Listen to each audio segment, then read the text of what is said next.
ए कांदा बाई होता सहारे बाई, ए सहारे बाई. बापा बापा कांते तू होस काय? मी तर ओळखलूच नाही. काही नाही, मला नाही का जाब लागली. कोणती जागे कांते? सांगतो थांब. अरे माझा चष्मा खराब होईल. ठेवा नाही ते. एक मिनिट सहारे बाई, फोन येत आहे मला. हा हॅलो, बोला ना सर. कार तिकडे पार्किंगला ठेवून द्या तुम्ही. मी काय म्हणत होती, माझी एसी बुक केली होती, आली का? बापा पिंकीचे माये एसी घेतलीस? हो एसी कालच बुक केलो मी, कारण की आता गरमी खूप वाढली आहे ना सहारे ताई. तुम्ही पण घेऊ शकता म्हणून तुम्हाला पण सांगते. एक मिनिट थांबा. मी काय म्हणताय सर, तुम्ही मला कारनं पिकअप करायला येऊन जा. हो मी 3 लोक जोडतच आहे सर.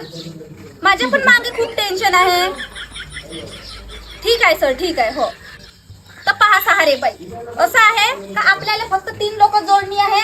समोरच्या लोकांना सांगायचं का तुम्ही 3 लोक जोडा. जसे जसे ते 3 लोक जोडत जातील तसा तसा मुनाफा तुम्हाला भेटत. करता का जॉब तुम्ही? मला नको सांगूस कांते असे धंदे. रिकाम तवरे काम नाही जमत माझे जाणं. सहारे बाई, तुम्ही गलतफहमी करून घेत आहात. 1 नंबर जॉब आहे, मुनाफा लगीत आहे या जॉब मध्ये. फक्त आपल्याला कारने हिंडणी आहे. ते कारबीरचा नको सांगू. चल येथून निघ.